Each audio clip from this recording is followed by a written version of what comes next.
Very good morning students. आज हम 8th class का सेक्शन 1 का दी महात्मा मार्कशीट चैप्टर के बारे में स्टडी करेंगे। जैसे why have you fare so badly in the exams में आप इतना बुरा कैसे फील करते हो, या these marks are just not good, ये मार्क्स आपके अच्छे नहीं हैं। How often have you been at the receiving end of such remarks made by parents, teachers और बोथ। जैसे कि आपने कितनी बार ऐसा सुना है कि एंड में पेरेंट्स के द्वारा, टीचर्स या दोनों के द्वारा कि इस तरह के मार्क्स कैसे आए। But there is hope for us, हमारे लिए एक आशा है।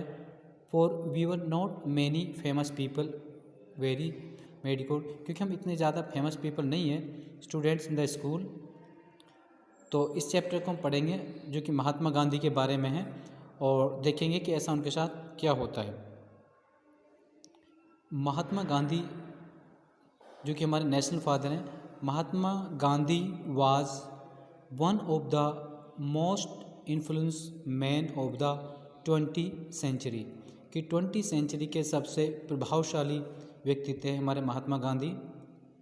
But what kind of a student he had been, लेकिन वो कैसे स्टूडेंट रहे अपने स्कूल में। Our curiosity is in this regard is understandable, हमारी उत्सुकता है कि हम इसको समझें अच्छे तरह से।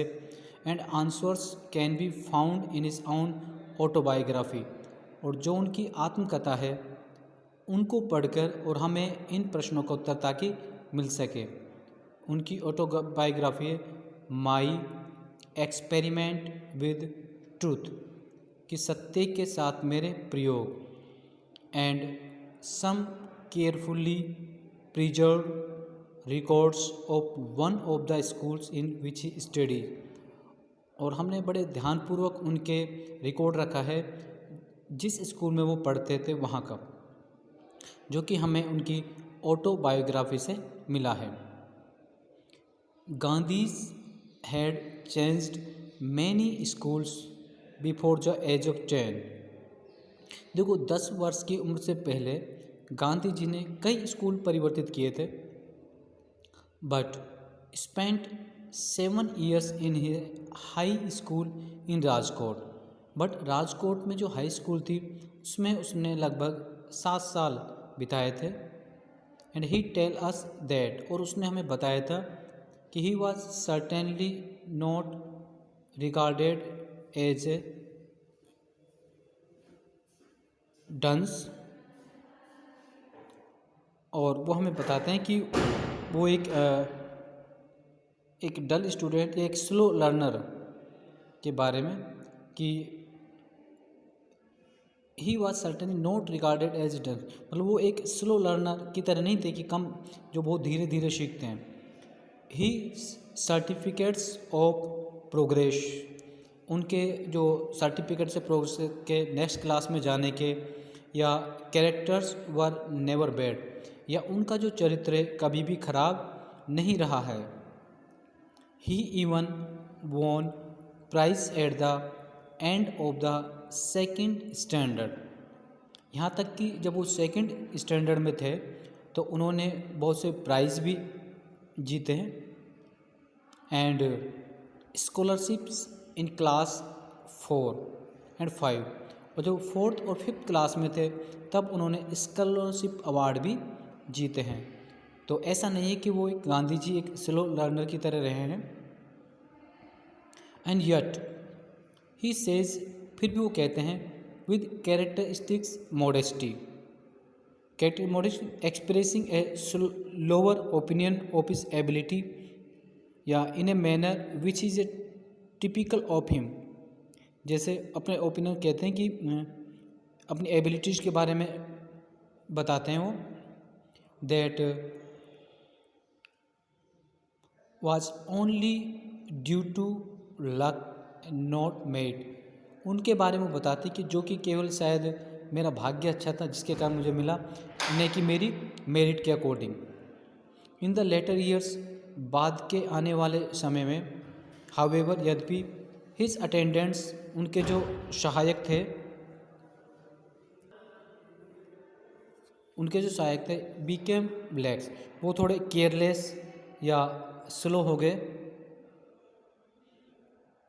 ए mere 110 days out of the 238 in standard third, because क्योंकि जब ये थर्ड स्टैंडर्ड में थे तो आउट ऑफ 238 में से 110 days।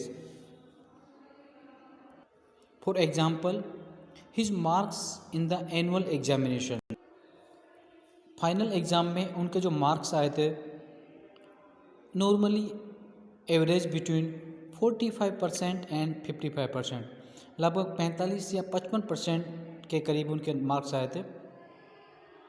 He was even made to repeat a year, यहाँ तक कि एक साल तो उन्होंने रिपीट भी किया था partial due to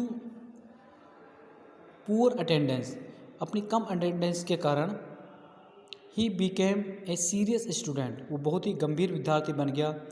and got an overall score of 66.5%, और ओवरऑल उन्होंने 66.5% नंबर उनके आए। He could not longer be called a medical students, so we can't say that he is medical students, उसका आधार पर नहीं कहा जा सकता। The matriculation exams saw him secure the 404th rank out of the 799, और उनके मेट्रिकुलेशन के एग्ज़ाम के आधार पर हम कह सकते हैं कि 799 में से 404th rank I and successful candidate था।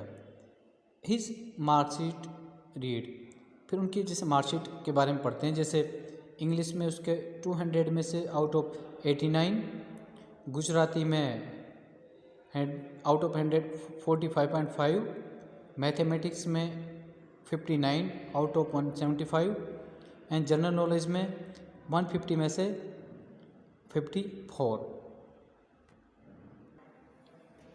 So much for his academic records, और भी अधिक उसके एकेडमिक रिकॉर्ड के बारे में जानते हैं।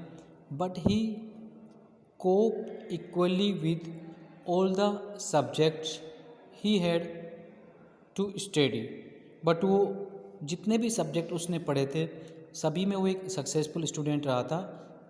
And he pass all round in subject. In his own words, अपने शब्दों में कहते हैं कि English Beckham the medium of instruction in most subjects from the 4th standard.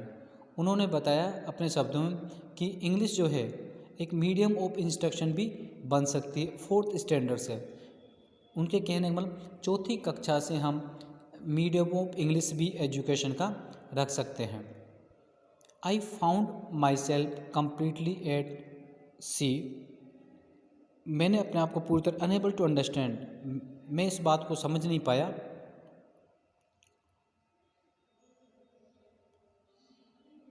And geometry was a new subject in which I was not particularly strong, और geometry एक new subject था जिसके बारे में कि मैं विशेष रूप से स्ट्रॉन्ग नहीं था। And the English medium made it still more difficult for me, और अंग्रेजी माध्यम में पढ़ने के कारण तो मेरे लिए और भी बहुत ज़्यादा डिफ़िकल्ट हो गया था।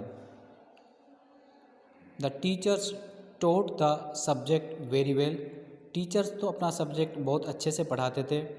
But I could not follow him, लेकिन शायद मैं ही उनको फॉलो नहीं कर पा रहा था।